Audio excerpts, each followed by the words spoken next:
until I saw the most amazing thing. The sun and moon are closing in, and all the people carried on down below, just because they don't know just what's really happening. The sun and moon are closing in. Thank you for joining, everyone. This is Lucifer Tim, 33rd degree. It's March 31st, 2022. Live stream notifications have just gone out. I'll be right back. Go ahead and share the stream.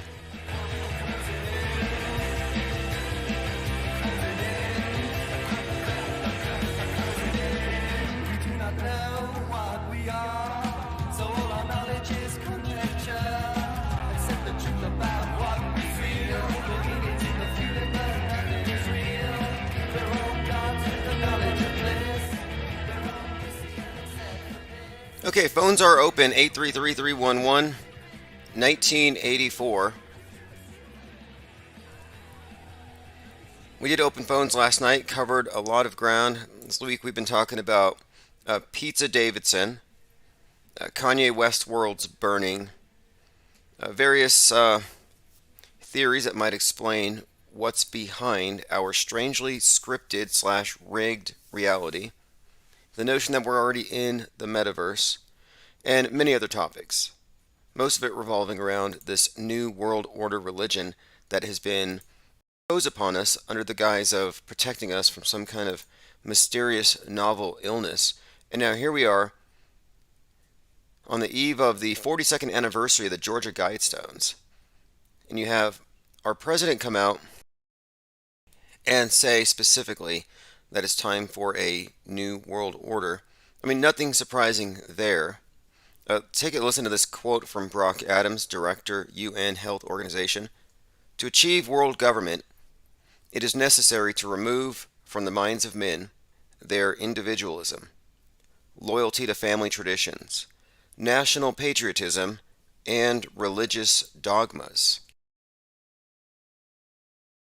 So you're like, check, check, check, and check. So the recent attack on individualism is really through the attack on the free flow of information, turning you into basically a hate criminal, a thought criminal, a threat actor, a terrorist for spreading memes that go against the mainstream narratives that are really there to demoralize and undermine and subvert. Loyalty to family traditions. Well, family is the new F word. You can't even say that anymore, so they took care of that one. National patriotism. Oh, you mean QAnon? The people that are waiting for JFK to come back and save them? Is that what you mean by national patriots? Because that's all you see on TV. The nutters, the extremists, the domestic violent extremists. And of course, religious dogmas have all been replaced by worship of the state and its priesthood, which they have pretty much just, I think, provided us with a new priesthood and a new religion, and it's based on science, it's based on experts, just professionals who look the part. They keep a straight face when they tell you big lies, like about how the oceans are going to swallow up Florida. You know, global warming's 33, by the way. So if anything's going to happen with it, it's going to be now. If there's some way they can actually fake it. But I'm just pointing that out because they say you're a conspiracy theorist if you just don't trust the news, and it's like, well, what do you call the people that are consistently wrong about all of their forecasts? Are they not just conspiracy theorists? All right, we're joined by Flower, Osher 6, Zen Valis, John Cordone, Green Smoke, Jenna Lovecraft Reeves, Full as Bum, Alori Borealis, Frank Murr, Finbar, AJ206, Salty Siren, David, Camilla, Shannon, Wee, The Restream Robot, Lando Rock, Restless Bear, and Crazy Man. Restless Bear says, I'm a conspiracist. No, you're not supposed to take that. See, you're a conspiracy theorist, but that makes it sound like you have theories, like you think. Like you might do some kind of observations and record stuff. So no, they changed it from conspiracy theorist to conspiracist, which I'm suggesting here, based on their own usage of it, implies some kind of racist underpinning to all of your theories, which is absurd. It's just a smear. That's why we use conspiratainment, because we're not really for the race war psyop. although that is part of their main agenda, and we talk about that quite a bit. Let us go ahead and continue. I don't want to listen to Biden talk about the New World Order. That quote is going around. It's not new. Why do they call it new? It's the old world order. Just a few new, I guess, a couple new ways that they can extort money out of you. A few new ways to tax you, a few new things for you to pay for, but what's new about it? It's the same old thing, it's just updated. And there's nothing new about the whole New World Order concept. I'm suggesting it's already here. They're just changing the facades. Let's go through some headlines as well. Mike Lindell, the pillow guy, his groups are sending armed volunteers to harass minority voters in their homes. Elections coming up. So they're turning their attention from mandates and protesting masks to the 2022 election. Hunter Biden's laptop is out again, and people are frothing at the mouth over what that contains. I still contend it's a nothing burger. Okay, let's continue. The Batman, now this is the one I wanted to get into. The Batman movie that's out happens to contain a character that is essentially a way to attack you. So the Riddler is a QAnoner. I mean, not specifically, but if you read about him, it says here the Riddler peddles online conspiracy theories about hidden cabals that are secretly controlling the government of Gotham, and he radicalizes his followers. So again, this is definitely some kind of take on this Q story. This is from cracked.com. But even before the Batman movie came out, I looked at the trailers and I pointed this out at the time and I said, hey, look, you're seeing question marks. And I've been saying since 2020 that they're going to come for your question marks. They're banning what they call malinformation, misinformation, disinformation, asking questions. And I said, at some point, you're going to see UN tanks on your street, Chinese troops with blue helmets, and they're going to come in and they're going to take the question marks off your keyboards. And probably the Qs now, too. But what are the odds that Batman is fighting an enemy, a bad guy, that just happens to be kind of a QAnon archetype? A Riddler, a guy full of questions. And again, question marks, not something they're going to want to carry into the post-reset world. And this reminds me about this cartoon of there's an episode of Batman that we had analyzed in 2019. It was I think it was Justice League. Anyway, it was an episode where a conspiracy theorist takes over a newsroom, takes everyone hostage, and he tells the camera, he says, I'm not letting anybody go until you admit that the JFK assassination was a hoax. Now, luckily, Batman comes in and takes out the conspiracy theorist terrorist and saves us. So it's kind of the same story that they've been peddling. They've created this new enemy. But at the time, I thought, that's absurd. Who would even think that JFK was still alive? The guy's 106 if he is. And sure enough, that's like the main thread behind the QAnon narrative is that JFK is still alive and he's going to come back. So it shows you how the propaganda is actually the propaganda that the QAnoners believe actually has some sort of precedent, and it's already been written into a lot of the entertainment. So they were already set up to be enemies. David Pryor says, Happy New World Order Day. Yep. And by the way, yeah, tomorrow is the 42nd anniversary of the Georgia Guidestones, and I don't believe in the Georgia Guidestones as some kind of prophecy about some impending culling of the herd, because they put them out 42 years ago, and the population has since metastasized. So they kind of can't do it. It's beyond their reach at this point. You know, if your plan is to reduce the population to 500,000, and you only have a few million, or a few hundred million, and then you let the number go to several billion before you come up with a scheme, it's too late. And the idea that there are too many people is really just misanthropy anyway. All right, let us continue. We're looking at the Riddler on the screen. So this Batman movie has more or less an attack on anybody to the right. So it says he radicalizes his 500 followers. This new take on the Riddler conspicuously calls to mind recent news stories involving waves of toxic online misinformation, such as QAnon. And notice how information can now be toxic. Like you can get sick. You'll throw up if you see this meme. Like they give you the idea Like they use viral, the word viral. They use the language of epidemiology, but they give you the idea that these things are actually toxic. Malinformation is a new word, and I searched it in quotes, and a few people noted it. Like, when did malinformation become a thing? Where after 9/11, it was all about the weapons of mass destruction. Now, WMD, now it's MDM. They just flip over the W, and it's dismiss and malinformation. And this is put out by the DHS. So memes are like a threat to civilization. It's the memes that they're after. So it says this new take on the Riddler calls to mind recent news stories involving the toxic misinformation, such as QAnon. The problem is that the character, the Riddler, is right. He does expose a complex web of corruption spun by shadowy elites. So the Batman is commenting on the dangers of these fringe internet communities, but also validating their theories. This seems pretty messed up. So this is a review from Cracked, and they're really troubled by this because the ending doesn't make the Riddler into the bad guy necessarily. You know, another movie that we were talking about yesterday, Utopia, with John Cusack. John Cusack plays a character very similar to Bill Gates. He creates this synthetic meat, and it spreads a flu unintentionally. This flu-borne virus then requires a vaccine, which he peddles, and you find out that he actually created the virus itself in order to sell the vaccine.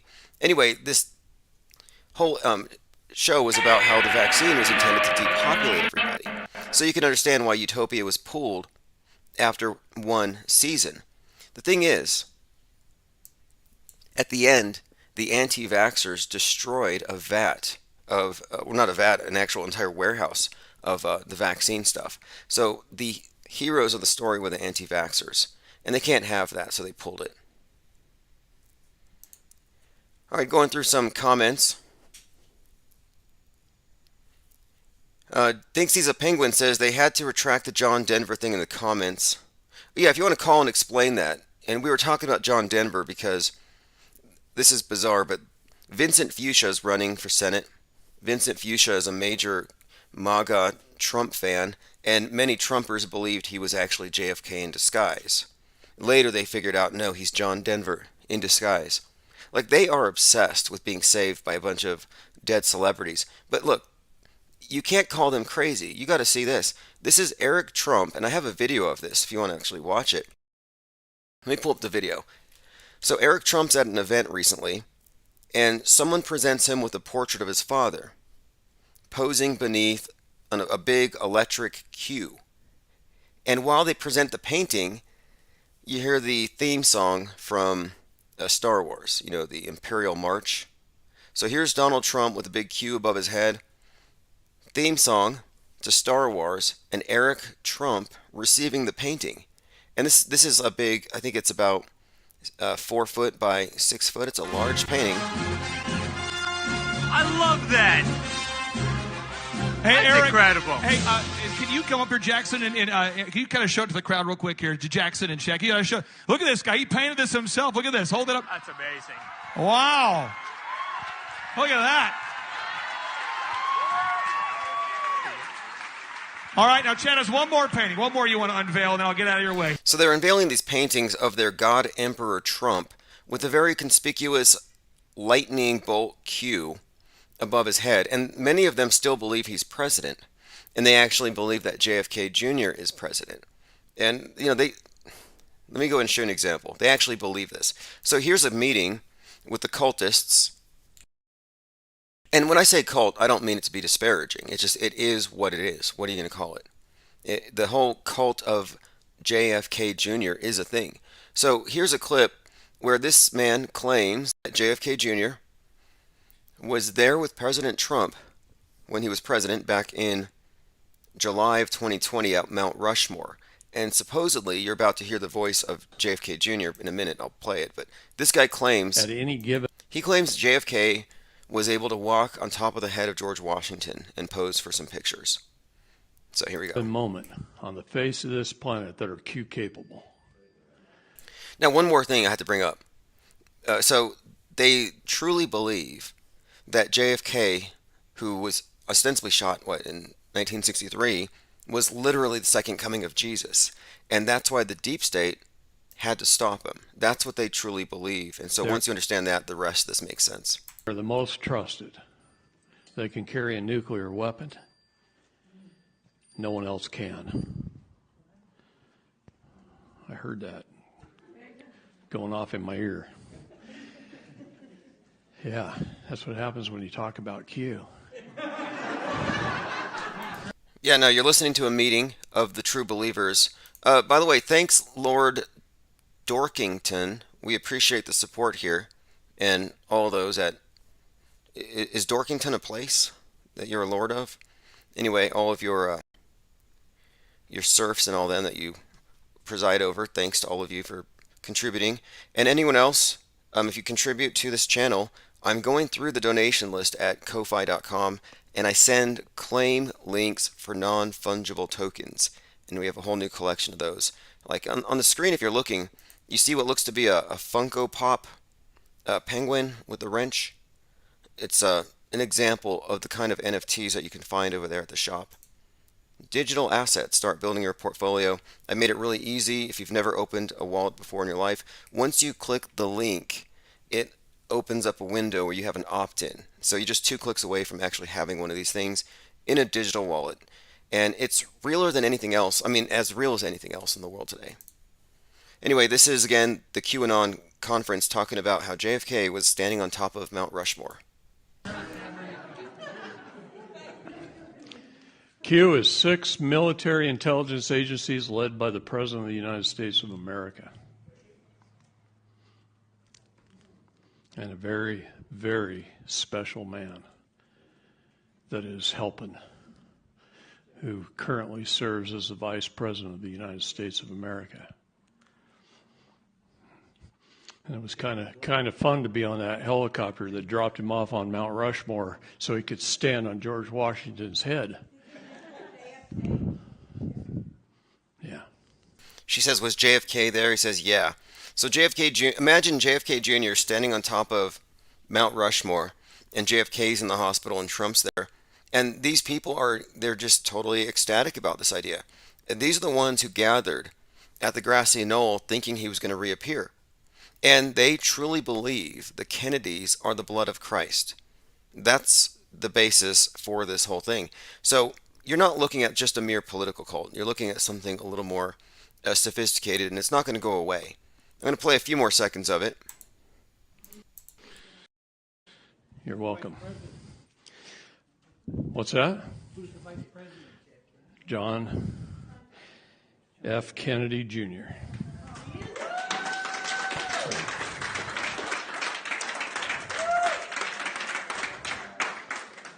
I got the privilege of being on Don Jr.'s helicopter with Gene Ho. So anyway, this guy's hanging out with the Trumps, and he claims they're hanging out with the Kennedys. And this is something this isn't from last year. This is from last night. I'm looking at the people talking about it. So they're all true believers. That's kind of my point here. So just so you know, it's not going away, and this explains why Eric Trump would be here, receiving a painting of his father with a Q behind him. And again, just to make it very clear, Q is believed to be the dead JFK who supposedly didn't die. So you have a dead Kennedy, and that Trump is his agent. Maxwell Cooper says, is there money in that grift? Well, I don't know. How much do they make off of those gigantic JFK Jr. for vice president flags that they buy? I mean, there has to be money in it, for sure. But the fact is, the Trumps aren't doing anything to disassociate themselves from Q. Just want to point that out. This is something else. We were talking about Dark City with a caller last night. Keith Sutherland is in that movie, and so is Jennifer Connelly, which I'm going to watch that movie. I'm going to rent it on Amazon because Jennifer Connelly is in Labyrinth. And we were talking about Labyrinth and her relationship to Jareth, the Goblin King, the one who maintains the prison, as it relates to this archetype of Alice in Wonderland, Dorothy in Oz, or Dolores in Westworld. So Jennifer Connelly is another one of these typecast characters that enters into a dynamic with the prisoner of that particular matrix.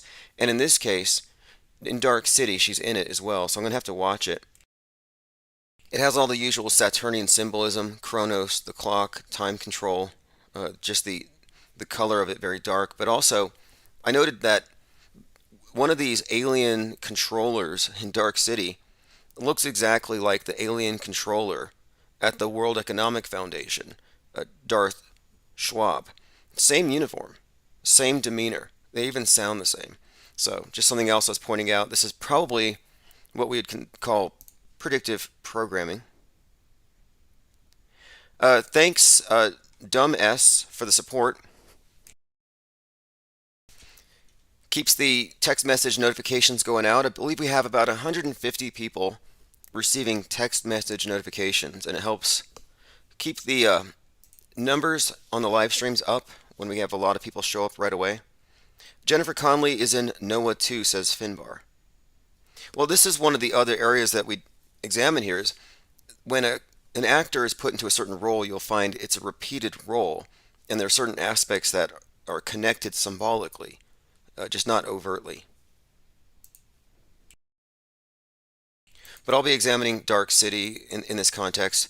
We were talking about Chronos and Saturn and the various archetypes that represent this particular god, or whatever you want to call it, and how consistent the symbolism is, even the clock itself. And this totally explains why Jeff Bezos, who doesn't look too far off from either of these two, spent $42 million on that clock, which he had installed inside of a mountain in Texas.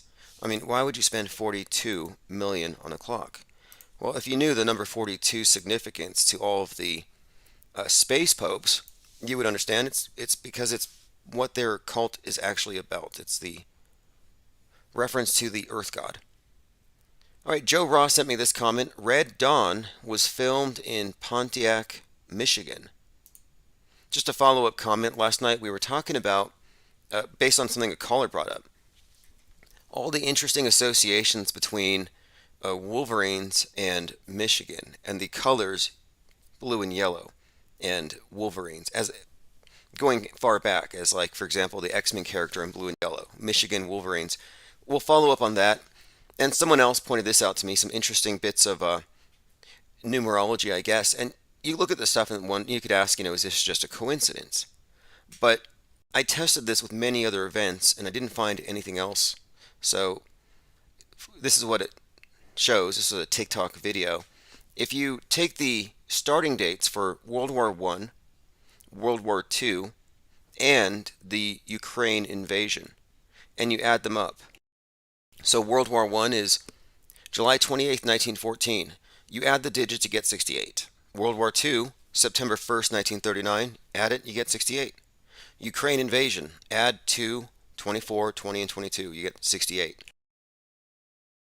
So the TikToker who uploaded this is just pointing out that there is this kind of curious phenomenon here where these starting dates all do connect with the number 68.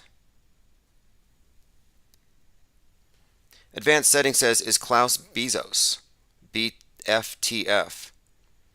BFTF, as in like BFFs? I don't know what the T is, but yeah, I think they're all part of the same club. Like, what's that one? Is it Flash Gordon? The bad guy has the bald head. That kind of set the archetype. What was his name? Ming the Merciless. And I think the Satanists started adopting this look. And now it's the look over there at the UN. Yeah, Ming the Merciless. Again, interesting archetypes. Nothing here is coincidental when you look at these, the way that they present these characters. It's very noticeable with some of these celebrity scientists we were pointing out. Just, for example, and I was looking at Ming, and it reminded me of Spock. But if you ever look at Bill Nye the Science Guy, and you look at his eyebrows, and compare them to the eyebrows of Spock from Star Trek, I noticed, well, okay, this is a perfect match, so what's the deal? And a lot of people said that. Like, here's a tweet from Andrew Nadeau. The older Bill Nye gets, the more he looks like Spock. I didn't realize this was an option for aging, but I would like to sign up for that one too. So this guy would also like to age into a venerable Captain Spock. But when I saw this, I thought, okay, this is just a way of associating him with somebody a lot smarter and a little more collected, a little less cringe, and a lot more credible. I mean, it's a smart move. So it's kind of subtle, not too overt. He didn't go with the bowl cut. That would have given it away. But yeah, you're looking at basically what I would consider to be a stylistic choice designed to create this subconscious association. I mean, you even see him making the hand sign. And I've seen him making other signs as well. Bill Nye is a very interesting character. I really think he jumped the shark with the sex junk episode, if any of you recall that. Hopefully you blocked the memory. But yeah, here he is doing the Spock thing. So then I looked at some of the other popular scientists, and I'm like, wait, Brian Cox looks exactly like Carl Sagan with the hair. Like, that's definitely a copy. And then Michio Kaku, I'm like, he's aging into an Einstein. So this is not a new thing, just pointing this out. None of them are original. Advanced Setting says, any predictions for tomorrow? Yeah, it'll be the 22nd. No, for real though, 322, very significant day. 322 is the chapter number of the Skull and Bone Society. I have a couple notes on that, so let's get into that really quick. And before we do, I want to say shout out to Russian Vids. Brave move. I mean, I may not agree with him or his stance, but supposedly he changed his name to RV Truth to be in solidarity with the Ukrainians. So he dropped Russian, and now it's just RV Truth. I think it's commendable. Okay, so let's get back to the 322 thing, because I think there's a lot we can take from that. Let's start with this. If you're not familiar with the Skull and Bones Society and the connection to Batman, this is a good place to start. Because as we've been discussing, the Batman movies are often used in conjunction with the major psyops of our day. These tie-ins are part of how they establish narratives. So here we go.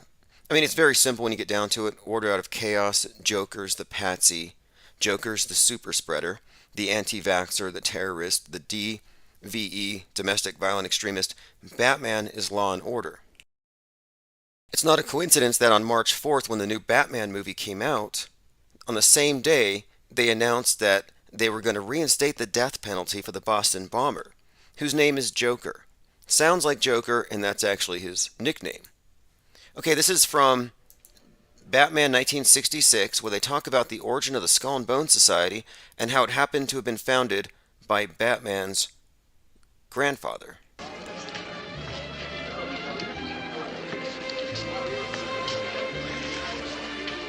Good idea, this rehearsal. The ladies, such worthy causes. I personally favor Miss Natural Resources. I'd like to make her my own personal charity. All are worthy. Now you can say that again. Now, he said, okay, here we go. This is where he asks about Bruce Wayne's grandfather. And this is from Batman episode 33. This aired in 1966. His great-grandfather. I understand he was tapped for Skull and Bones. Tapped for it? Sir, he founded Skull and Bones. So, tapped for it? No, he founded Skull and Bones. So, Skull and Bones Society is really just a Templar organization. You look at their logo, it's got the 322. There are rumors about what it takes to get in. The idea that they tap 15 people a year isn't really a secret. There was some undercover reporter who had actually gone in and recorded one of their initiations, but it had been pulled before I could download it. And this was like when I first started looking into it. It was a short clip, but you see the courtyard, and I believe the initiation involved kissing a skull. I think the officiant was wearing a George Bush mask. I think there was screaming and the slitting of throats of naked women. I mean, this was at Yale. I'm assuming it was all theatrical. We have to assume so. Why would our presidents be involved in something so heinous. Now, the Skull and Bones Society, I think they were sued, weren't they, over Geronimo's skull. So apparently one of the things that they were known for was digging up the bones as part of their initiation ceremonies. So Geronimo was in prison in Fort Sill, Oklahoma, when he died in 1909. 9 years later, members of the Skull and Bones, who were stationed at the army base, absconded with his skull. The Skull and Bones clubhouse, known as the Tomb, is secured with a padlock. So you have a mystery of the bones, Geronimo's missing skull. So the Order of Death, the Skull and Bones Society, it's all about, in fact, there's some interesting pictures where you can see these individuals posing in front of a grandfather clock. And I think this is all very noteworthy symbolism. The clock combined with the skull and crossed bones. And the cross is another one of these symbols of Saturn. So here we are again looking at an article from NPR, Mystery of the Bones, Geronimo's Missing Skull. I believe they even have the skull of Pancho Villa. I'm not sure who else, but they say that Prescott Bush, the father of George W. Bush, was involved in stealing this one. And I remember there was some group that was trying to get it back. I hear that they also steal license plates that have 322 on the back. Okay, so at any one moment there are approximately 800 living members of this organization across the world. So any one of them could have the skull by now, says Alexandra Robbins, who wrote Secrets of the Tomb. Secrets of the Tomb, Skull and Bones, the Ivy League, and the Hidden Paths of Power. In an email, University of Yale spokesman Tom Conroy wrote, Yale does not possess Geronimo's remains. Yale does not own the Skull and Bones building or its property. Nor does Yale have access to the property or the building. Efforts to reach members of Skull and Bones for comment were met with silence. Finbar says, yeah, he climbed the wall of the courtyard. Okay, so you saw that video. Finbar asks what they do with it, with the skulls. Do they drink blood out of it? I don't really know if it's just a way of getting everybody bound up, common criminality, mutual blackmail, just establishing a pattern for the future. Because if you're willing to go dig up a skull for your friends, you're all kind of locked in pretty tight, I'd imagine. And what's next? And I've read about their coffin rituals. But I bring this up because we're just about on the date 322, which, again, it's the anniversary date of the Georgia Guidestones being installed. But it's also a number frequently associated with these various psyops. I have an email I want to respond to. If you send any emails, timosmond007@gmail, I'll generally respond here live if it's interesting. Another Apollo 11 number, Man with One Red Shoe. This is from Boring NPC. It says, you seem to enjoy analyzing the symbolism of the space program, so here's something for you. I just noticed the first letters of the last names of the last 3 astronauts on Apollo 11 are AAC or 113. Any thoughts? Did I recently hear you mention about red shoes and Freemasons? That was a caller. We had a caller who mentioned something about the Red Shoe Club, which is kind of like the Black Eye Club. There's a whole lot of celebrities who show up in these pictures with these red shoes that are allegedly made from, human leather. If so, then you might be interested in the 1985 movie The Man with One Red Shoe, starring a young Tom Hanks. Yeah, Tom Hanks is a very interesting character because on the one hand, he's like America's dad. He's very trustworthy. He's this, just this face everybody knows. He's credible. But then on the other side, the QAnoners think that he is one of the top baby eaters, that he's literally probably right up there with Hillary Clinton, who they believe has kuru, which is the sickness you get from eating brains, I believe. Maxwell Cooper says, wasn't King Soopers last year on 322? The King Soopers thing, now that's one that you probably could have predicted. I remember on 322, was it last year, I said, this would be a super day for a PSYOP. And then, of course, King Soopers in Boulders, Colorado, store number 33. You had the gunman come in March 22nd last year. And look at this. The police did not enter the store until 3:22 p.m. What are the odds?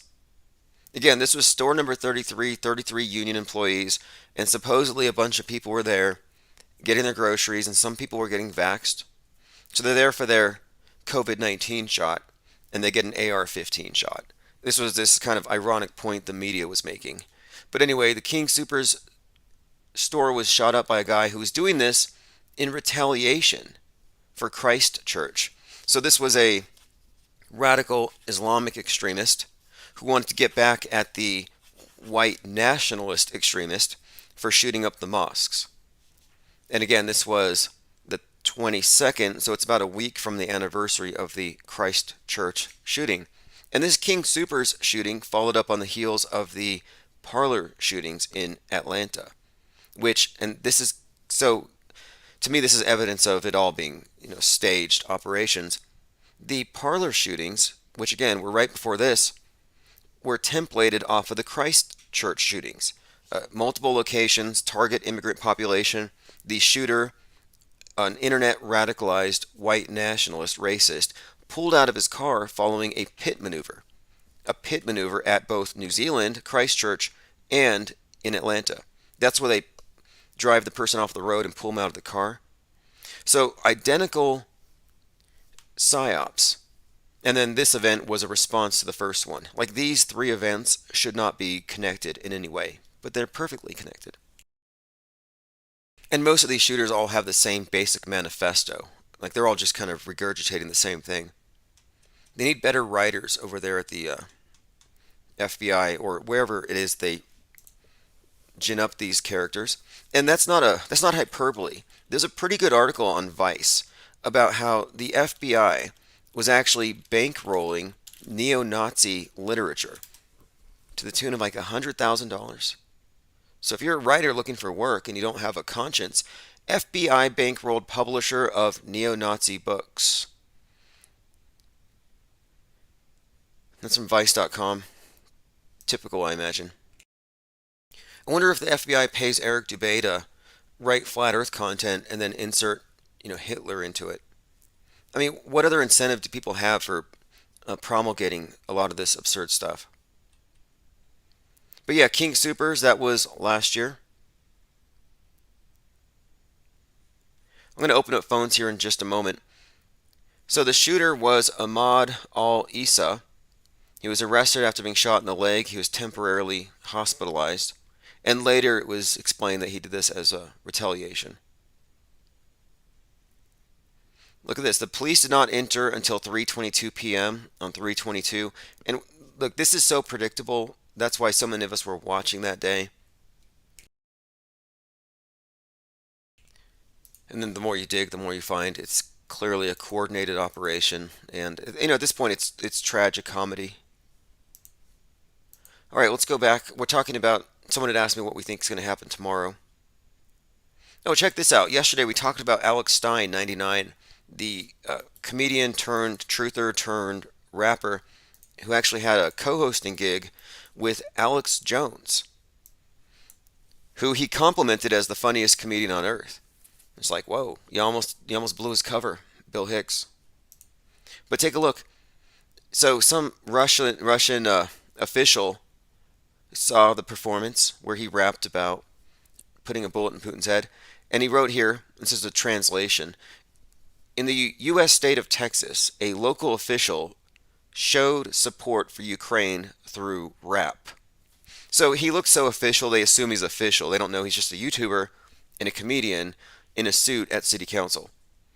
He says, among our officials too, sometimes there are various strange turnips, but I personally have not seen such frank morons as in the USA. So thank you, Alex Stein. I knew that would happen, and I'd rather they call him a frank moron than send a hit team. Finbar says, Boulder shooting fake AF. Absolutely. And it's good news. They want to call it hate speech or whatever for criticizing the news, but it's good that that wasn't a real event, and it's easily discernible as a psychological operation. Hey, take a listen to this. This is heads up. They're going to pretty much do some kind of controlled demolition of all your favorite internet sites. Urging private sector partners to take immediate action to shore up their defenses against potential cyber attacks. We've previously warned about the potential for Russia to conduct cyber attacks against the United States, including as a response to the unprecedented economic costs that the U.S. and allies and partners impose in response to Russia's further invasion of Ukraine. Today, we are reiterating those warnings, and we're doing so based on evolving threat intelligence that the Russian government is exploring options for potential cyber attacks on critical infrastructure in the United States. So, why are you hearing about this now? I mean, it's so convenient. I mean, we've been predicting that this would be the case, but yeah, they kind of tell you in advance. That's kind of my thinking here. Now, here's something I found that was kind of bizarre. This is an article from the LA Times from May of 2001. So, when Timothy McVeigh was about to be executed, he requested some kind of classical music concert that would accompany him on his way to his execution. So, for Timothy McVeigh's soul's benefit, right before his execution, you had a composer named Woodard. And Woodard had a 12-minute piece that he said would, quote, cause the soul of Timothy McVeigh to go to heaven. So this is all from an article in the LA Times. Unbelievable. So it says, quote, it seems like a requiem should be appreciated by the dying subject in order to keep it from being a selfish endeavor by the survivors, said Woodard, who describes his faith as an unwavering belief in life after death and in the spirit world that surrounds us constantly. So this is just a short piece in the Los Angeles Times called Concert at a Killer's Death. So this is the guy who played music while Timothy McVeigh died. But now listen to this. Among Woodard's interests is numerology. He points out the significance of the number 33 surrounding McVeigh. Quote, one cannot help but notice. You write to a fellow, and his address is P.O. Box 33. You look up where he lives, and you find out it's 33 acres, the prison grounds. Then you find out he's 33 years old. And in that final appeal last year, he used legal procedure number 33. Woodard also says that, like Christ, McVeigh will be 33 and universally despised at the time of his execution. So he makes these comparisons absurd comparisons to Jesus. He compares McVeigh to Jesus. And my point being, this is because Timothy McVeigh was an engineered martyr that could be attached to this new right-wing threat, these white nationalists, and that's the purpose that he serves. Moreover, he was radicalized and inspired by the book The Turner Diaries, which we talked about yesterday. And the reason why that's significant too is that this is part of creating this character that people find believable. He's as real as Osama bin Laden. He's basically the opposite. In fact, that's probably why he was executed on 6/11/01. About 92 days before 9/11. It's sort of an inverted 9/11. In other words, a domestic 9/11 versus one from the outside. And for those who care to look into it, there's plenty to suggest here that he didn't actually die, that it was all just part of a bigger psyop, and that he's been repurposed, that he has a new name and he still works in, I believe, Miami. What is it, Sergeant or Specialist Weissapal? You got to take a look at this. So you actually do have an FBI agent who looks like an aged Timothy McVeigh. This is actually a video on the subject. It's from Kill Illuminati Rebirth is Tim McVeigh, Paul Weissapal. And I can't refute this. I've noticed this before. And this video is put up by, it looks like After the Oklahoma City, Kill the FBI has released security tape showing the chaos that followed. So this video is 10 minutes. It goes through the various aspects, but he does do a Photoshop side-by-side of McVeigh, and he contrasts him with this special agent who's still alive. And, you know, to me, it's a dead ringer. Finbar says, no doubt it's him, same ears. I agree. Finbar says, I love that guy, he's a brave soul. You're talking about Alex Stein 99. Yeah, this is getting increasingly unreal. I watched the episode on InfoWars, though. I mean, it's interesting to see what happens, though, when you use irony or sarcasm or any kind of satire. The media doesn't know, as in like the automatic filtration process, doesn't know whether it's safe to pass it on or not, and sometimes they let what they consider to be misinformation get through their filters. Okay, now there is a lot of bad acting here if you want to watch some bad crisis acting, which we talk about this a lot. And, you know, people used to say, why are these actors in the news so bad? Are they trying to show us? Are they tearing down the veil? And I've been pointing out, no, they've always been bad. Crisis acting has actually gotten better over the years. I mean, not by much. The Government Actors Guild seem like a bunch of Hollywood dropouts, the gags, as we affectionately call them here, but most of them can't hide the duper's delight.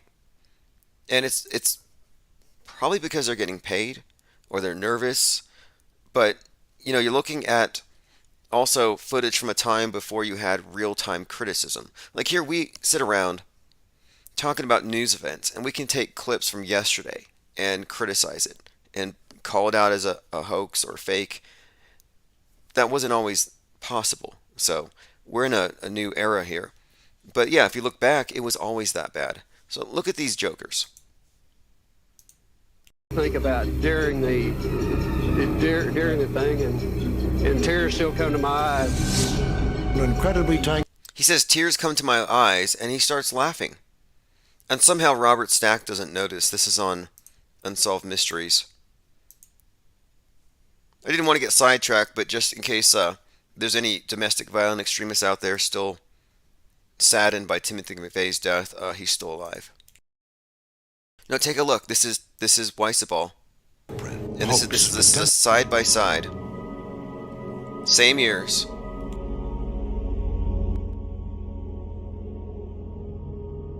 I mean, most of these terrorists are just constructs. Same. And you can kind of descramble his name if you wanted to, and I believe there's a clue hidden therein. We're joined by Pippi Langstruff and Claptrap. That SOB. Yeah, I would say it's the same one. Claptrap says, is that an onion in your pocket, or are you happy to see a crisis? Yeah, you know, that's a reference to 1/6/2021, the day of the so-called insurrection. There was a crisis actor that actually had tears, but it was revealed that this person had an onion in a cloth. Again, this is pretty much a dead ringer. We'll move on. I've also been unearthing a number of alleged 9/11 victims that aren't on the death rosters. What do you make of that? I mean, we've been talking about Pete Davidson and how his father died on 9/11 in the towers, supposedly. But I've encountered a few others, and I'm like, what do you do about that? Like, here's an interesting little rabbit trail we went down today in the Discord server. There was an actor who played Gage in Pet Sematary. You know, the kid that comes back to life? Okay, well, that actor was in a movie called Mercury Rising. So I looked into that movie, Mercury Rising, which has Bruce Willis. And this kid plays the role of an autistic who is able to interpret or discern state secrets by reading, cracking codes. That was kind of the theme. So the movie, again, is called Mercury Rising. So I look into this movie, and the star of the movie, this kid who played Gage, interestingly enough, also lost a father on 9/11. who was in the towers at the time. So I thought that's interesting because Mercury rising has some other relationship to 9/11. It turns out that on that day, and this is from the New York Times, the first plane hit the World Trade Center at 8:46 a.m. and Mercury was rising at that very moment. The article here, Mercury rising as airliner strikes Twin Towers. So I thought that's interesting. You're starring in a movie called Mercury Rising, and you have this connection. So I started digging a little bit deeper, and I couldn't find this actor's father's name on the death roster. So I kind of thought, well, could this just be some way of getting some kind of clout? Could it be made up, like a made-up resume, a bullet point or something?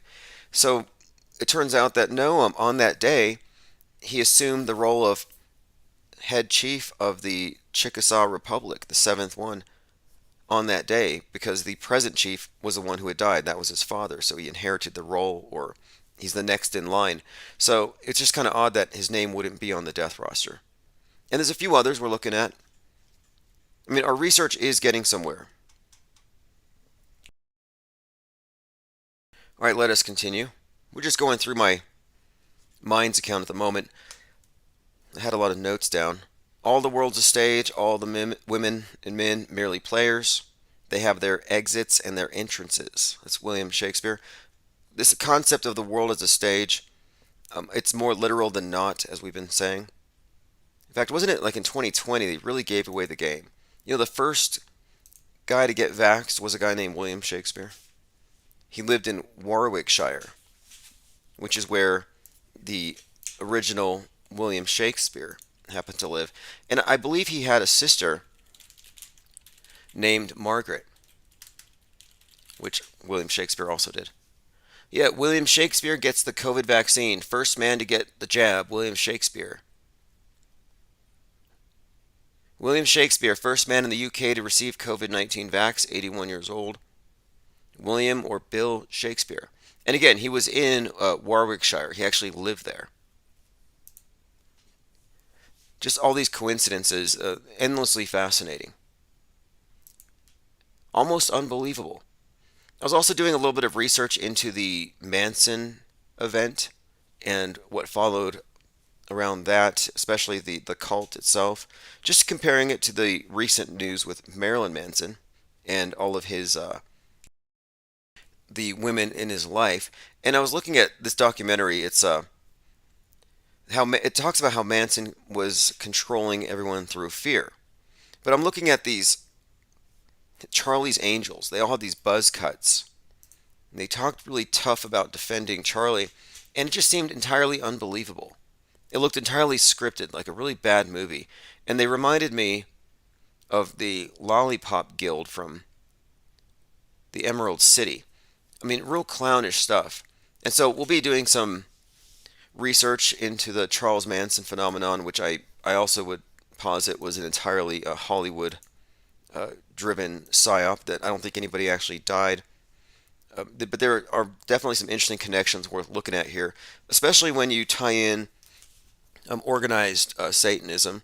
You did have Susan Atkins, the one who supposedly did the heinous killing of the wife of Polanski.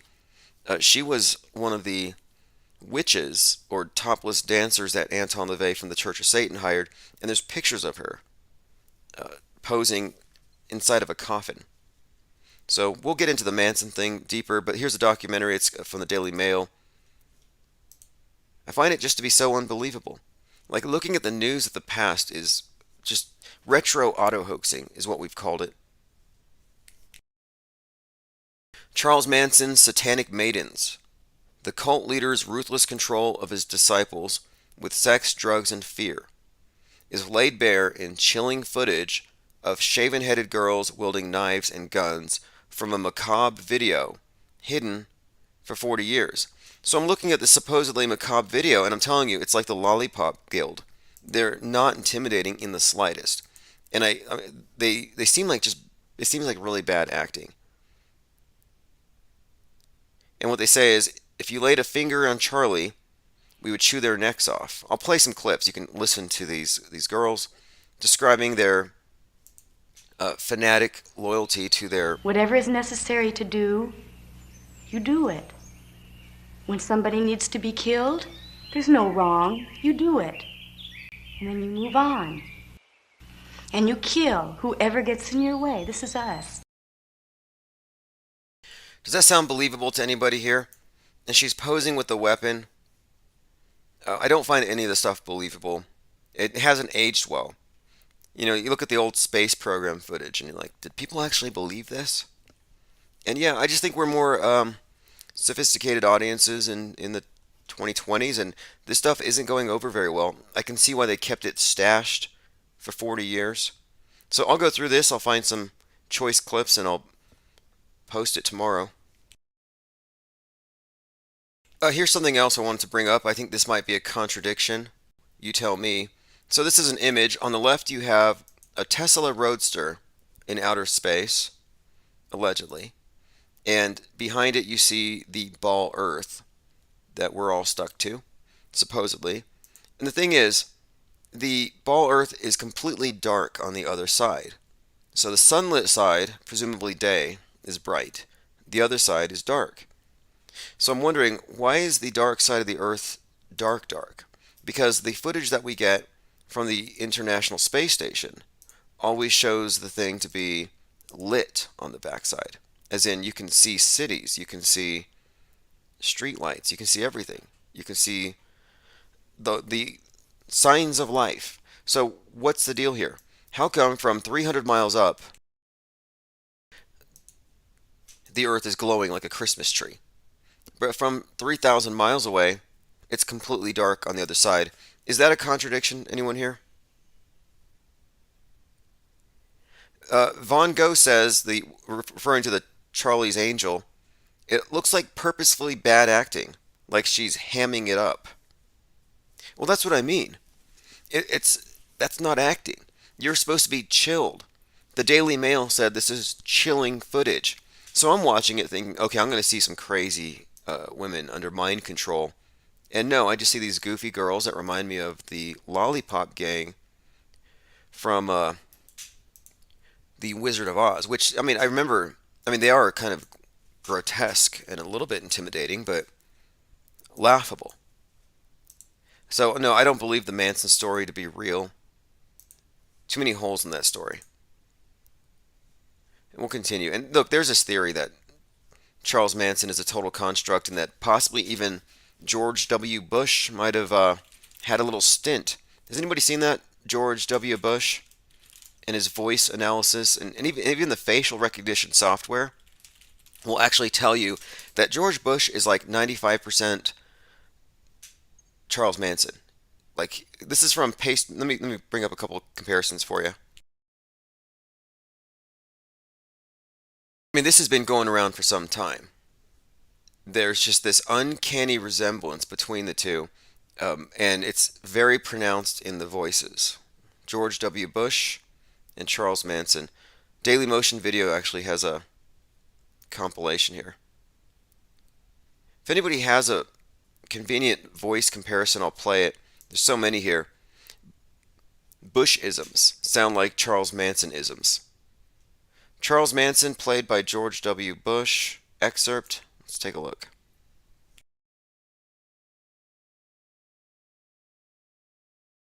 By the way, phones are open, 833-311-1984. We're now in spring, and I did do some research on this matter of Persephone, and this would be Persephone's release time. So I don't think it's a coincidence that you have this Persephone archetype with Evan Wood and the story of her imprisonment, more or less, by the Hades archetype, her kidnapper, that would be Manson, and that now the Phoenix Rising documentary comes out. It seems very timed with the changing of the season. Specifically even releasing it on the 15th of March, the Ides of March, which was the name of the final movie she was in when she terminated that relationship. Okay, let me play this. Charles Manson, George Bush. Well, I think this isn't the first time our nation's ever been divided. I remember what it was like when I got out of college. There was a Vietnam War and a draft. There were major race riots. There was political assassinations. The president was nearly impeached. And a lot of people thought the country was going down the tubes. And it turns out we're too strong to go down the tubes. Okay, now let's segue in. I'm not a person to interview. I don't like to play interviews. But I'm stuck under a game of ignorance. I'm stuck under little brain people, you dig? And I have to try to get around that the only way I can. The only time I can get unhandcuffed is when I'm here with the media. I've been 20 years in handcuffs. If that makes any sense to anybody in this world, 20 years in handcuffs. Yeah, okay, so you're listening to Charles Manson. You're listening to Charles Manson. He blended it in from George Bush, the first part of this, but no, this is Manson right now. I can't tell a difference.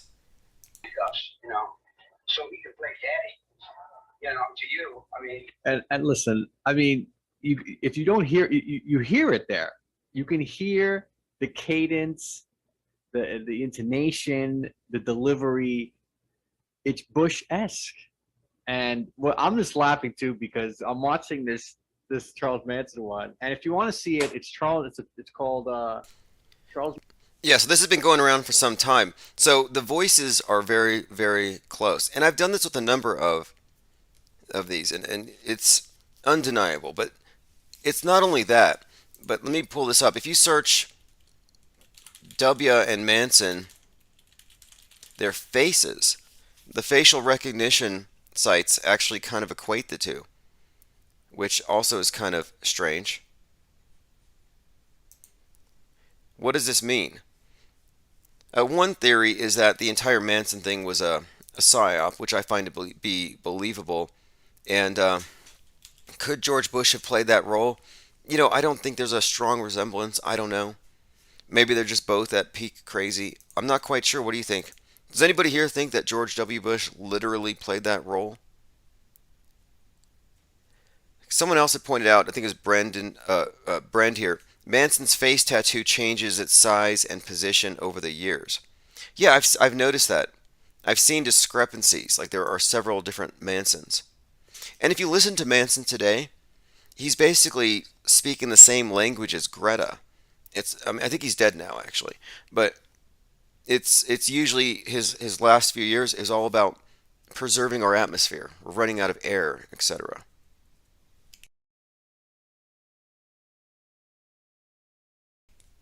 David A. Pryor says, I think Manson had several actors. The older version was Bush Jr. Oh, hey, the Babylon Bee, which is kind of a right-wing onion. I mean, I like satire, I like the creativity, but it's definitely partisan, and they play into all these various partisan footballs. Well, they got themselves kicked off of Twitter. Hi, Babylon Bee. The Babylon Bee has been locked for violating the Twitter rules against hateful conduct. And this is because they put Rachel Levine as Man of the Year. And Rachel Levine got Woman of the Year. So misgendering is considered to be an act of hate.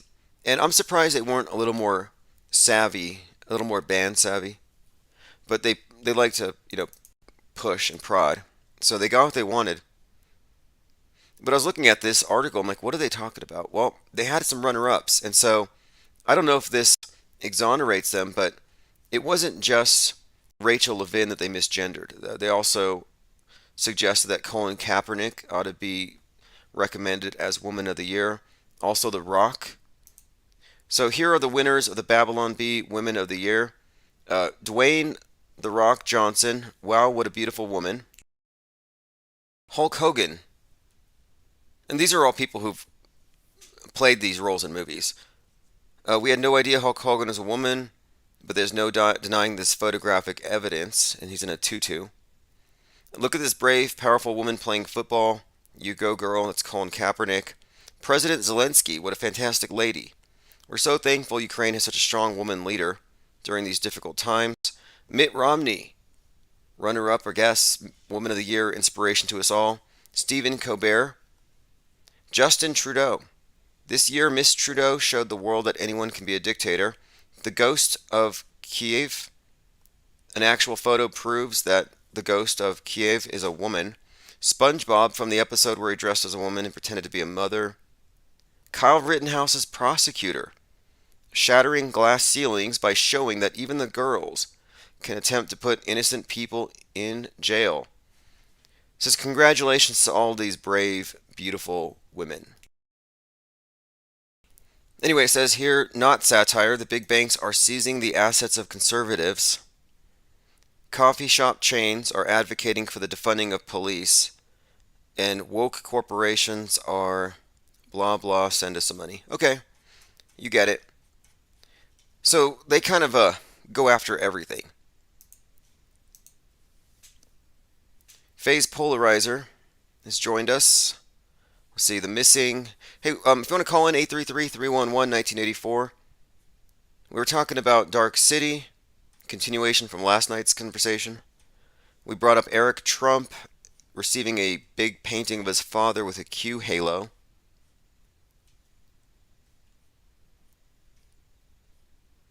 We've also talked about the new Batman movie and how they've turned the Riddler into QAnon. And so Batman is going after QAnon. Then we have this one here. If you look at the screen, the main villain from Batman happens to be a Bill Gates looking character. That's almost identical. So what do you make of that? If you want to comment on any of these things, the number is 833-311-1984. Mostly talking about, of course, the new Batman movie. I haven't watched it yet, but some of these obvious tie-ins to reality. Not so interested in talking about Hunter Biden or any of this manufactured drama. We've covered General Flynn calling upon the angels of light, no, the rays of light and the legions. Let me play this. So the other day I was talking about General Flynn and how the prayers that he leads his congregation of QAnoners through is not from the Bible. It's actually from a 1980s doomsday cult called the Church Universal Triumphant. Well, here he is leading the QAnoners in prayer. And if that sounds weird, it should. This is a political thing, isn't it? We are your instrument of those sevenfold rays and all your archangels, all of them. We will not retreat. We will not retreat. We will stand our ground. We will not fear to speak. We will be the instrument of your will, whatever it is.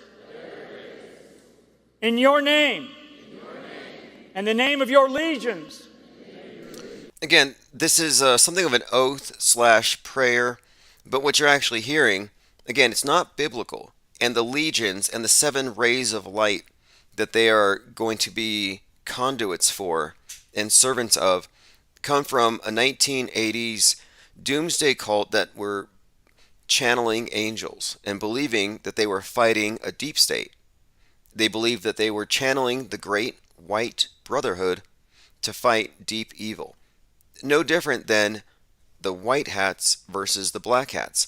So I'm just pointing out that General Flynn here is actually using the Church Universal Triumphant. And they've repackaged it as the Church Universal Trump. And that's exactly what it is. We are freeborn, and we shall remain freeborn. And we shall not be enslaved by any foe, within or without. So help me God. God bless you. God bless America. Thank you very much. So there you have it. So that might sound somewhat biblical, but then when you go into this, so you go Church Universal Triumphant, it was a very successful church. I mean, it actually convinced a lot of people to sell their assets and move into bunkers for fear that Russia and China were about to drop nukes on everyone. Church Universal and Triumphant is an international New Age religious organization founded in 1975 by Elizabeth Prophet. and it's a theosophic organization. The world didn't end when this once thriving doomsday cult said it would. And the thing is, after they moved into the bunkers, the world didn't end, and they took credit for saving the world.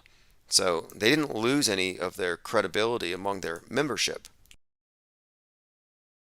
Now, the main thing about this church is they believe that they're working with what they call ascended masters, who are people who have died to the world, but they still linger around to help us. And to me, this is a perfect explanation for this JFK Jr., Princess Diana, John Denver, Michael Jackson, and others that they say have left our world visibly, but they're still somehow working here. Says there are 200 that she identified, at least 200 ascended masters that had received this ancient wisdom. They claim to be messengers of the ascended masters. So, in a way, General Flynn is a messenger for the Kennedys. So is Trump. And the Kennedys, of course, are the bloodline of Christ. It says, as such, they communicate with the masters and deliver instructions to the world. And these dictations are believed to be channeled instructions. So you take channeled, and they have to be decoded and everything. And I'm just saying that 8chan, 4chan, Q drops, all these coded messages that they decode, yeah, it's all lifted out of this New Age cult. It's the same type of brainwashing program.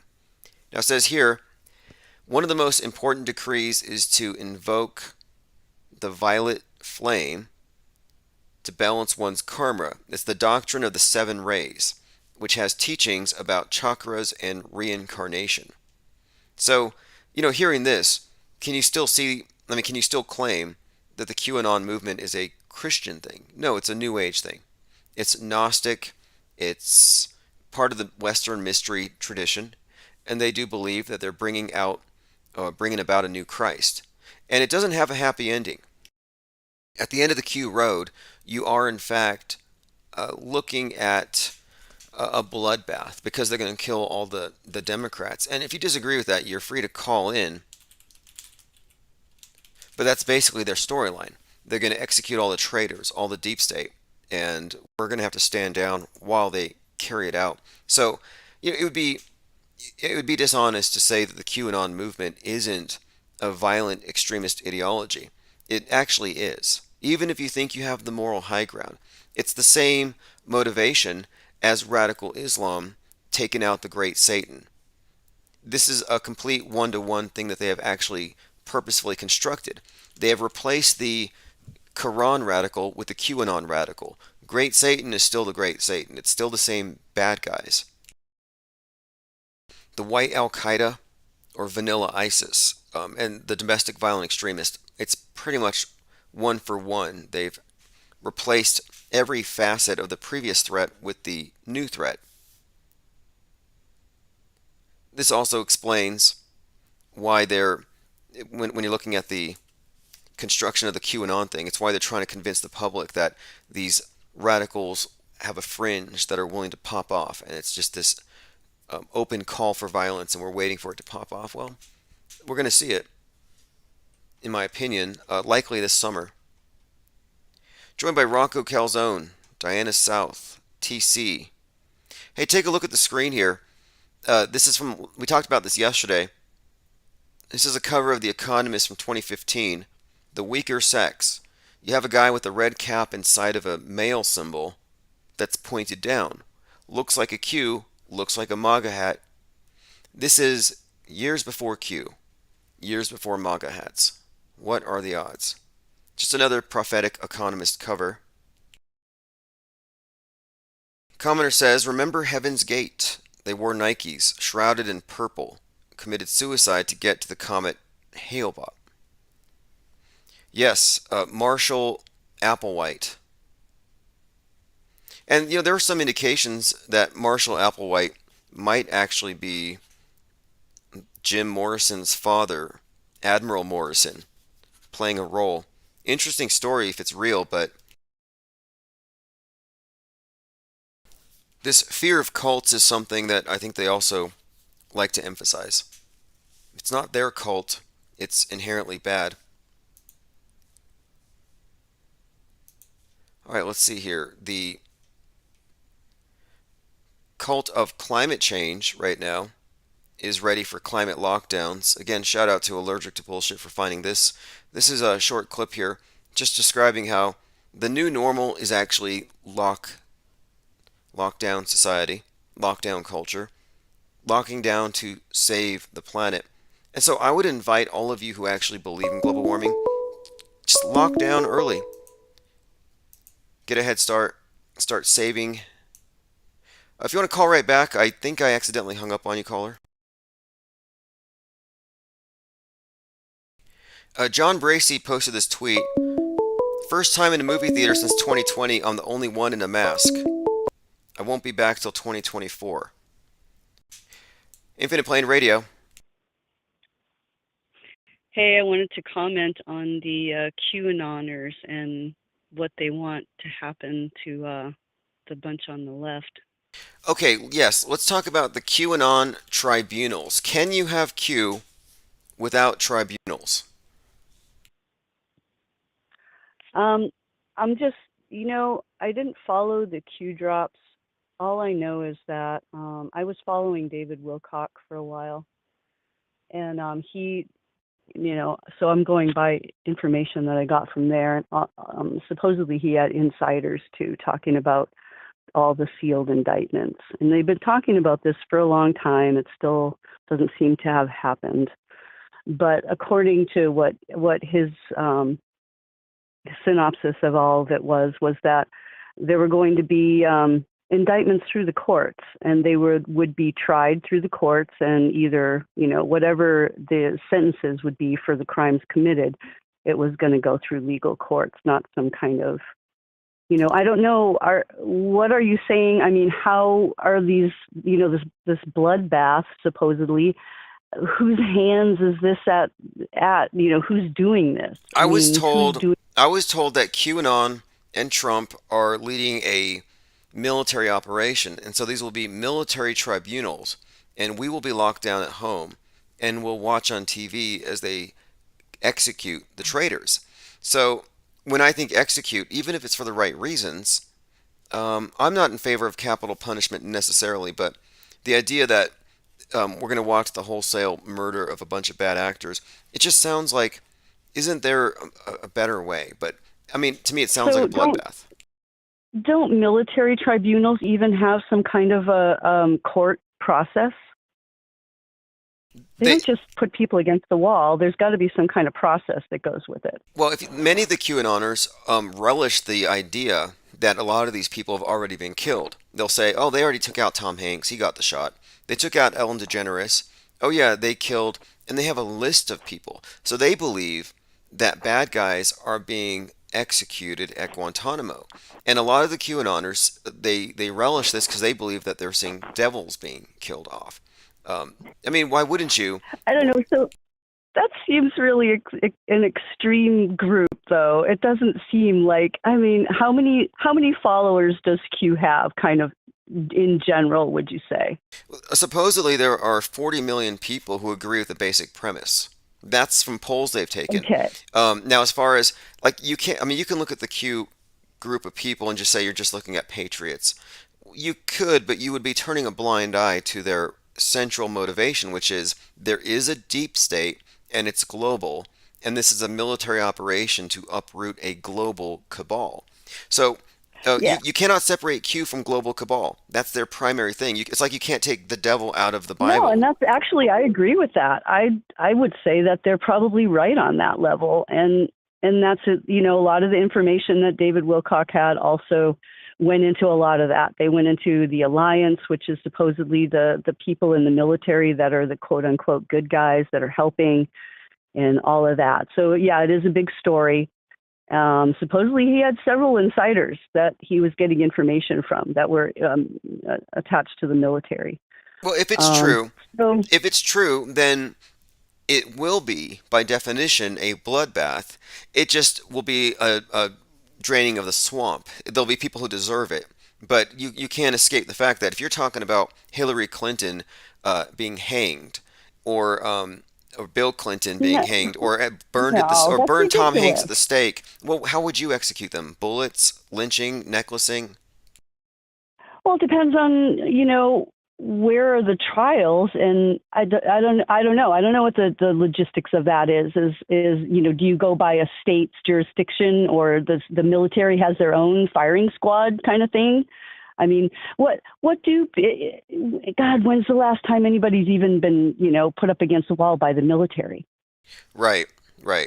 Well, whatever it is, the person who clued me into the Q thing told me that there's going to be military tribunals, so expect hangings and shootings. And he also said that as a matter of public record, it's going to be broadcast on the emergency broadcasting in every phone device. So every device will convey this to everybody that the deep state is being destroyed. So even though it sounds bad the way I'm describing it as a bloodbath, it's a good bloodbath because it's bad blood. Well, yeah. However, I don't know, and obviously, we're not knowing the logistics of military tribunals and how they actually would find somebody guilty of. And Hillary Clinton, why would she be tried by a military tribunal? That doesn't even make sense. She would be in a criminal court, right? Well, I'm not the one who promulgates this stuff. I'm just pointing out what they actually do believe. And they do see the best case scenario, all the bad actors executed. And that does mean deaded. That means buried, bodied. They're going to be killed. Yeah. There's no nice way to frame this. You can't say, maybe they could give them a lethal injection or something like that. But I'm saying is that it involves death. It involves death. Lots of death. Yeah. Yeah, no, and let's look. If the accusations were true, then those are heinous crimes.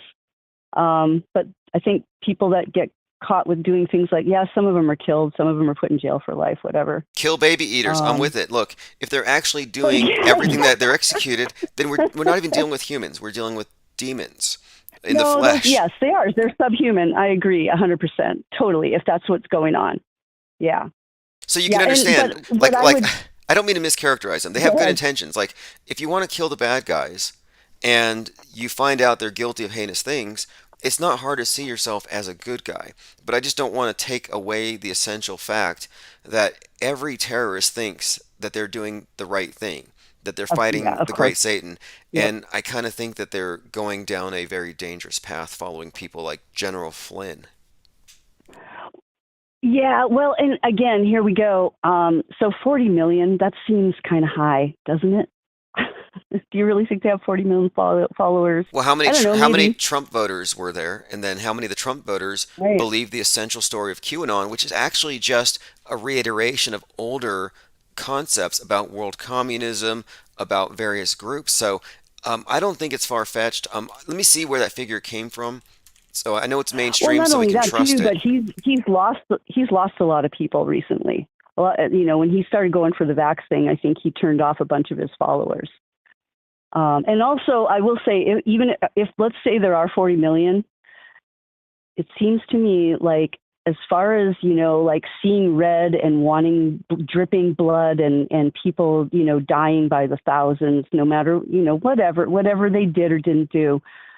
It seems like that would be an extreme group. It wouldn't be the majority that actually would go that far as to actually wanting to kill. Yeah, I don't know. I can agree. But look, it's kind of like you can be an apologist for radical Islam because only the fringe are going to strap on the bomb belts and run into the Jewish deli and yell Allah Akbar and blow themselves up. It's not the moderates. Right. But I'm saying it's the moderates that need to be held accountable for what the fringe do. So I'm not going to give the moderates any kind of slack because what they're doing is they're being set. What I'm saying is you can't. I don't know if I agree. Look, you can't be a moderate Q. If you believe in Q, you believe in murdering Democrats because they're evil blood drinkers. That's the bottom line. I don't know. Where are the Q rules? Are there some rules that say that that's how it has to be if you really are? Are you just like, kind of a marginal Q follower then? I don't know. Come on, man. Okay, is there a QAnon believer that doesn't believe in the cabal? Is there one Q believer that doesn't believe in the cabal? I don't know a whole lot of QAnoners. I'm telling you, I've been studying the QAnoners. I've interviewed authors on the book, and there is a QAnon orthodoxy. There are things they believe. They have tenets of their faith. There's a reason why Eric Trump just got he got a Donald Trump painting with the lightning bolt Q halo. They believe that Q is good, fighting for the bloodline of Christ, aka the Kennedys, and that they're going to take out the deep state, who are a bunch of human trafficking, slave-owning, worthy of death pedophores. So, of course you want to kill the bad guys. So this is really I would say this is a very simple good versus evil dynamic they set up, and they're on good, the other guys are evil, and it's not even kill or convert. It's convict and kill once the sealed indictments are opened up. Right. Yeah. Yeah, you got a point. I will agree. And, I've been shocked by people over and over again. So I guess I don't know why it would be so incredulous to me to think that people are really, believing, and there's a lot of stuff that I believe in. I do believe there's a bunch of freaking, crazy sex slave rings, like gigantic big rings that involve a lot of very famous people. So, sure, look, in their defense, the QAnoners, the Q believers, they have a point. They have lots of points, and they get a lot of things right. I just think that it's like controlled opposition. Like maybe a good percentage of what they're being told or a lot of their assessment is somewhat accurate, but I think they're being steered by bad actors. And when I found out this connection between General Flynn and this doomsday cult from the 80s, it set off some red flags for me, because that doomsday cult is pretty much teaching the same or taught the same things that Q does, including this secret existence of extraterrestrials about to be revealed. So it's a new age thing, and I don't see how. Well, that chant that you played, oh my God, that was gross. And that was just look, like, ugh. Apparently that guy tells his inner circle that China is going to use EMPs, and that anyone that has been vaccinated more than 3 times is going to have their heads explode. That's what this guy's been telling people.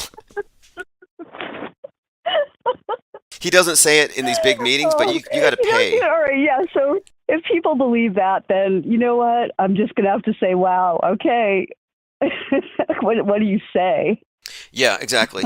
Look, I just think people should own, their own religious beliefs or their paradigm. They should at least own up to what they're asserting. And I can agree with the idea that nobody wants a deep state. Nobody wants a bloated big state. Well, maybe not nobody. Sadly, a lot of people do. Do you not think that there's a deep state? Do you not think that that's going on? Oh, I think all state is deep state.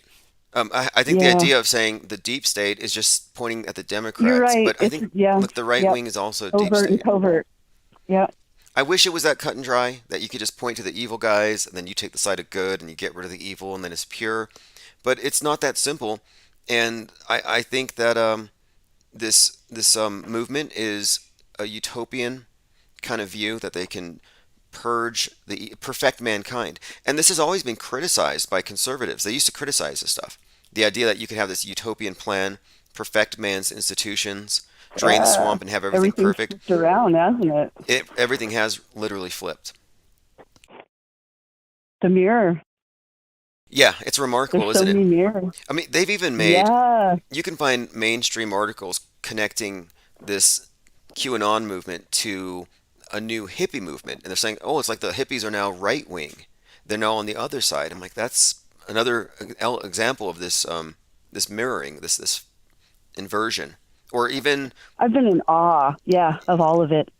Yeah, Really. it is. It's an awesome story that we're watching, and it's certainly intricate, and it never gets dull. People who think the news is boring are only looking at the surface of it, and I think they try to keep it boring so you don't look too deep.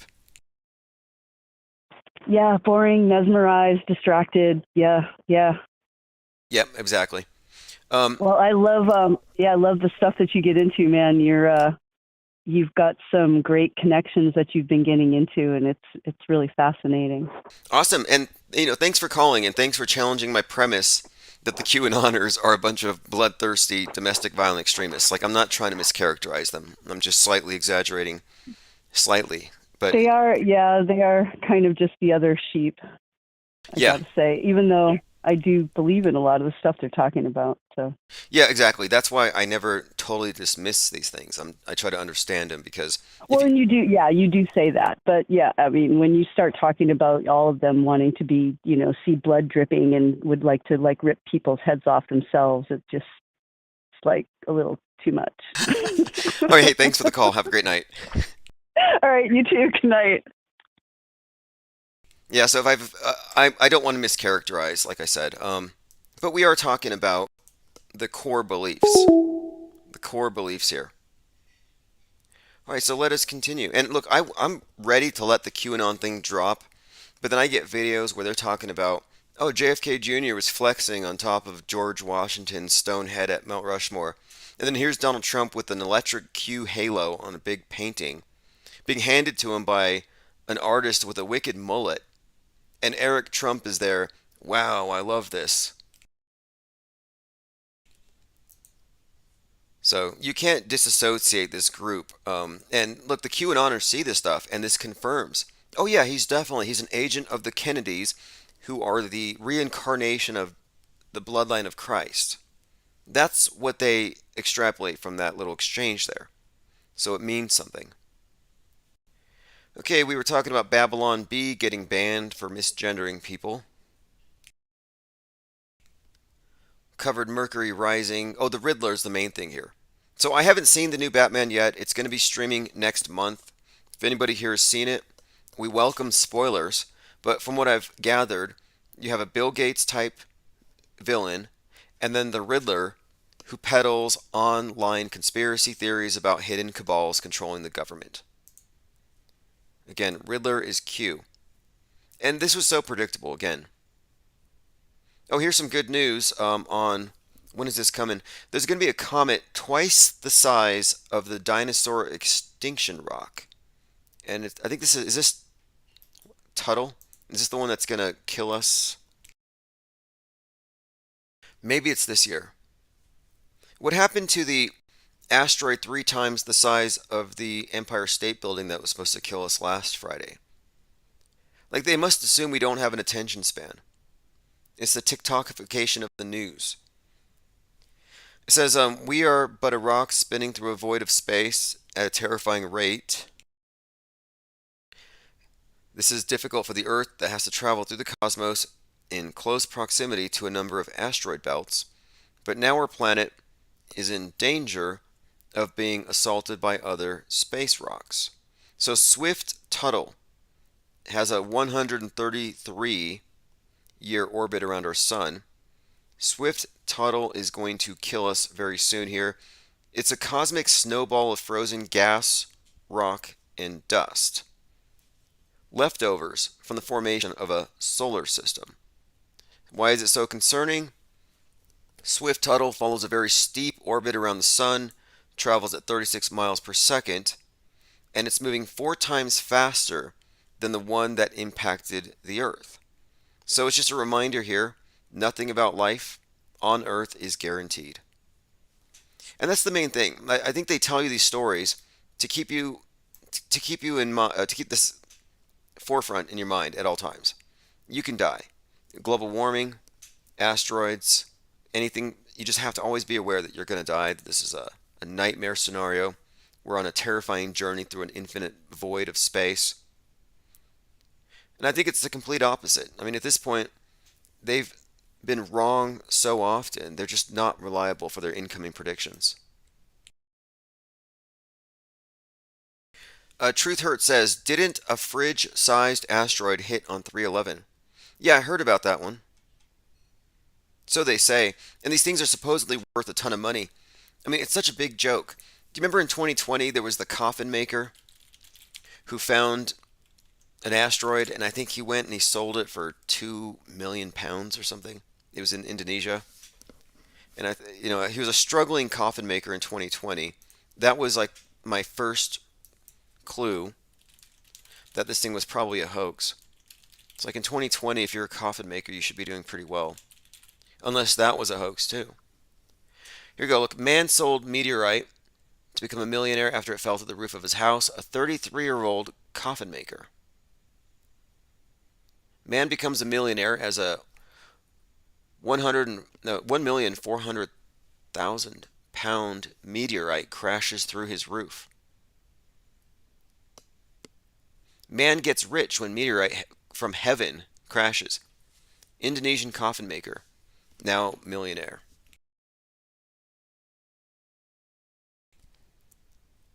Let's see. A few people here have joined us in D Live. Restless Bear, Dave Sims. Look, if you want to be on D Live, you do notice the chat will integrate, so there's a link there if you want to go to that platform. I'm also keeping this on 24/7. We're turning it back on. I had to make some updates and change a few things around, but we're ready to go back 24/7. Also, get on the live stream notifications. Go to infiniteplane.radio. You get on the newsletter, but we also have text alerts. And text alerts are a great way to get past websites like YouTube that are very lazy when it comes to delivering notifications. Colin Kaepernick compared the NFL to slavery. Now he wants back in. So he's trying out, he's practicing. I believe he's in New Orleans yesterday. But he's been going around trying to get back in after having described it as literal slavery. So, I hope he gets what he wants there. Listen to this. I have no idea what this would mean for the ISS, but it could be that this is the last formal diplomatic link between the two nations. So we've been talking about the ISS's cracking apart at the seams and how it represents a breaking apart of our cooperation with regards to outer space. Are we going to proceed into the infinite universe and become a multiplanetary species as a bunch of space capitalists plundering the universe as we did the Earth? Or are we going to go out there as space communists, keep everything sustainable, make life down here on Earth also sustainable? This is the subtext behind the movie Don't Look Up, where the rich, greedy corporation owners don't want to deflect the comet, they want to mine it, which brings about our universal destruction. So the storyline there was, listen to the scientists. And the scientist that they bring to you today is the character portrayed by Leonardo da Vinci, who's something of a Noah, warning the wicked, who don't really believe him.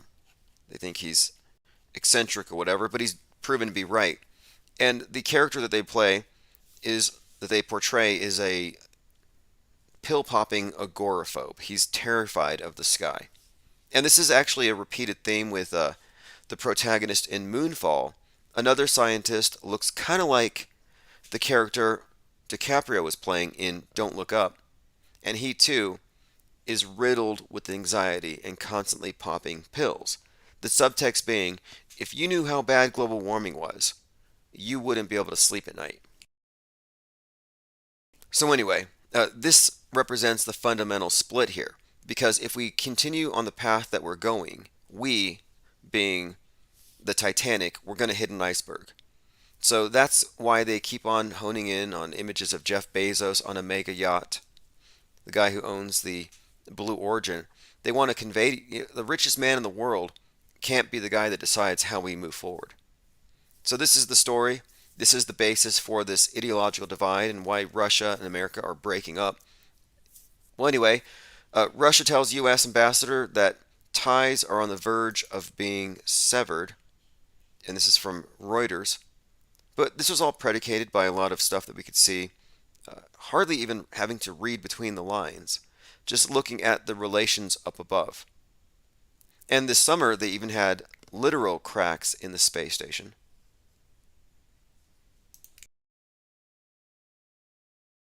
All right, we're joined by me and my drone. Appreciate the gematria. I'm not really into numerology. We do notice a whole lot of patterns here. And I don't really interpret these things. I'm not really into the New Age stuff.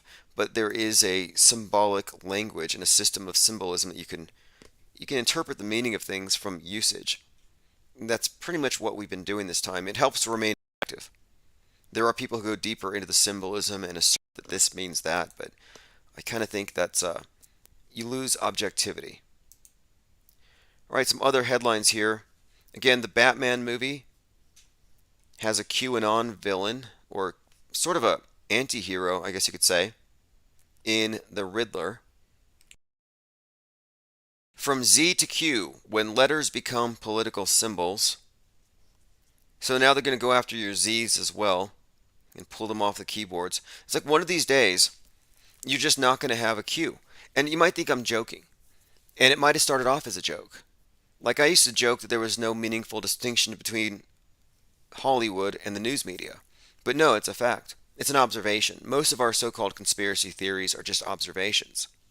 But I've been saying, they're going to remove the Q's from your keyboards. Well, it sounds like a laughable proposition, but what happens when they get rid of keyboards? You don't have the analog and the physical keys, but it's all digital. When it's digital, it becomes that much easier for them to actually remove them. Like imagine if you had emoji keys and you had an emoji key for the laugh crying emoji. Well, look, you wouldn't have it anymore. Or you would still, I mean, if it was a key, you would still have it, but because it's not an actual key, you've lost it. The emoji that's crying has been, I guess, associated with hate and sarcasm more than actual laughing with joy. So it's hate laughing. So the crying laughing emoji has been canceled. And I'm just saying they're coming for your Q's. They're coming for your question marks, and now Z. The tears of joy emoji is the worst. This is from The Guardian. I mean, how sensitive are these people? It's used to gloat about human suffering. So anyway, this is a banned emoji. So here, my point is this: it's not a slippery slope argument to say one day they're banning an emoji, the next day they're banning a letter. It's sort of a contemporary, blasphemy is what they're trying to create here. All right, let's see what else. Are Russian cosmonauts define Putin from space? Spacemen wear the colors of Ukrainian flag as they arrive on the ISS. I saw this the other day. The new Russian crew that came up, they're wearing yellow and blue. Wearing the colors of Ukraine's flag. Now, Putin's trying to downplay it. I don't think you really can.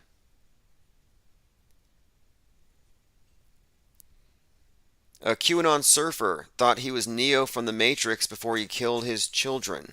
So this is an interesting story. It's fake through and through.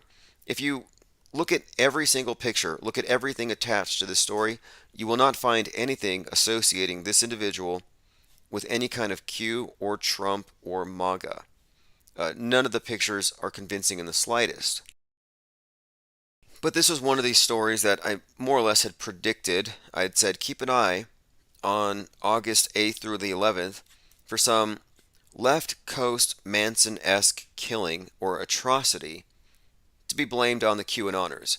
And sure enough, on that day we had our QAnon Charles Manson. And this is the guy who killed his kids because Q told him to. But anyway, they've been talking to him and he says that he felt like Neo in the Matrix. This was after he was arrested. So what does this mean? I think what we're looking at here is this idea that they want to demonize the people who see themselves identifying with the guys fighting the Matrix. So if you identify with Roddy Piper from They Live, Neo from the Matrix, Truman from the Truman Show, yeah, you're one of these guys. You're dangerous.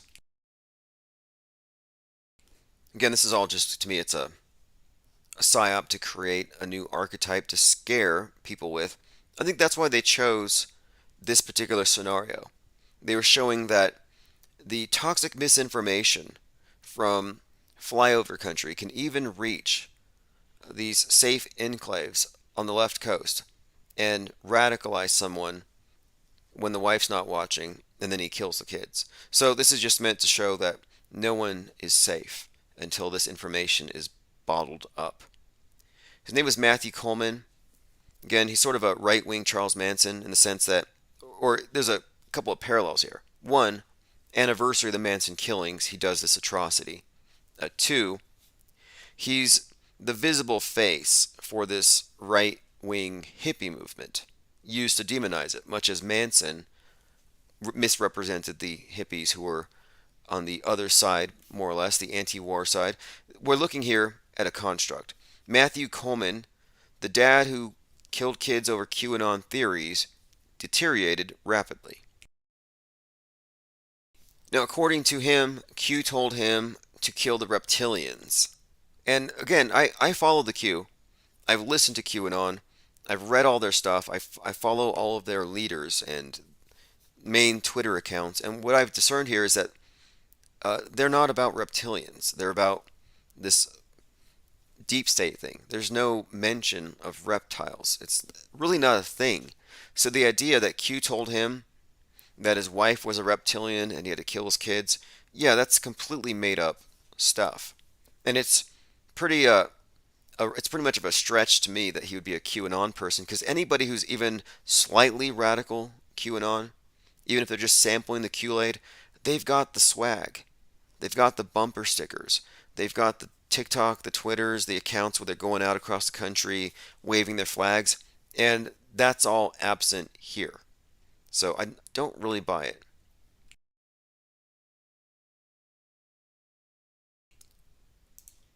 Again, the 22nd, it's the 42nd anniversary of the Georgia Guidestones, first anniversary of the King Super shooting, many other psyops, so I think a lot of people are more or less predicting it. Tomorrow will be a super day for a psyop, so I'll be definitely keeping you abreast of what's going on there. I'm probably going to go back tonight and head straight to the Discord server. We're working on a new episode of South Pole, and we put a lot of time into this one. And the more time we put into it, the longer the episode's going to turn out. So there's no problem there. Subscribe to the newsletter if you want to get archives. We've been covering a lot of interesting stories lately. This recent psyop with Marilyn Manson and Evan Wood, which has some interesting Kubrick tie-ins. And, interestingly enough, Marilyn Manson himself ties in pretty intricately to this QAnon story. This formerly underground belief that the Kennedys were indeed the bloodline of Christ returned. Can't believe this is almost mainstream political discourse. That you actually have a wing of a party, you have a political faction that its base actually thinks that they're going to be somehow saved by some kind of deified dead president. We've been talking about Kanye West going OJ, so we'll see what happens there. Russia is going to Mars by itself. I'm pretty sure Space Wars has begun. All right, I think we've covered pretty much everything for now. Again, Vincent Fuchsia is running for Senate. So if you're out there in Monroeville, you can go meet the guy that the QAnoners for years believed was JFK Jr. in some kind of disguise. Diana South says, I like Q because it's a soap opera. It has good entertainment value. It is entertaining.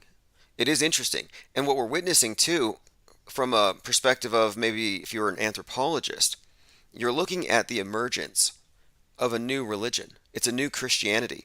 And before Christianity was codified into the Gospels, it was sort of an oral tradition, sayings attributed to Jesus that were passed around, and it's been referred to as Q source. Q source. So that's kind of fascinating in itself, because I think we're actually witnessing a new Q source. That's pretty much, I think, the best way to describe this thing. And this is a new religion. It's complete with an eschatology, and they're actually praying for it. They can't wait for the world to end so they can fix it and build back better. It's like everyone wants their own version of a reset. They just can't agree on who gets to decide what the post-reset world's going to look like.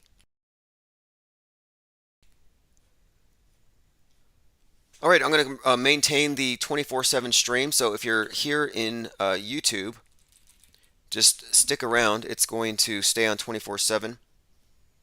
It's going to go back into the archives. So thanks again, everyone, for joining. And again, I'm going to have the replay on the other channel in the morning. Get on the newsletter so you can get archives sent to your inbox. And then, of course, you can always get the text message notification. So if we get kicked off this channel, which is likely at some point, you'll get a notification that will send you directly to the next channel and the next one until they stop terminating our channels. But look, I don't have that expectation. Anyway, we've evolved. Really, if you think about it, we're something of a sleeping giant. That's why you see all these Penguin Godzilla memes. It's because that's what's coming in the future. Anyway, this is 33rd Degree. Listen for Tim.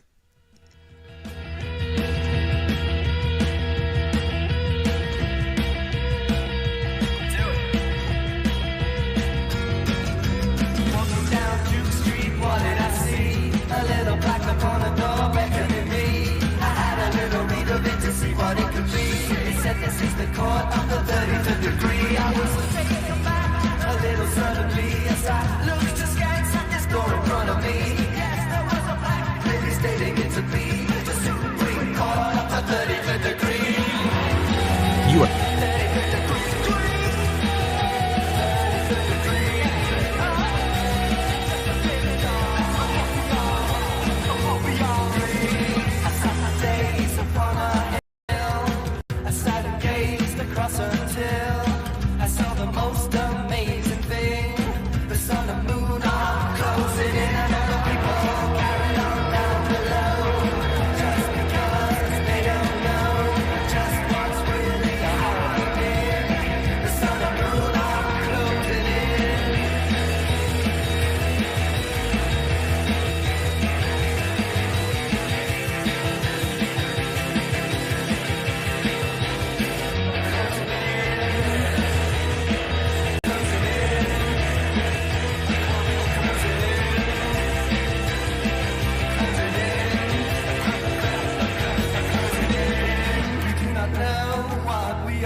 You are listening to Infinite Plane Radio.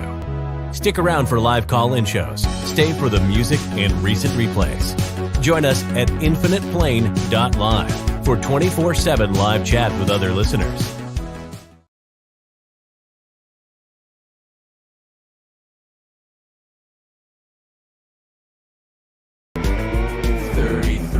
Puzzle, face mask muzzle. Going to my grandma's house. Shut it, shut up, cover your mouth.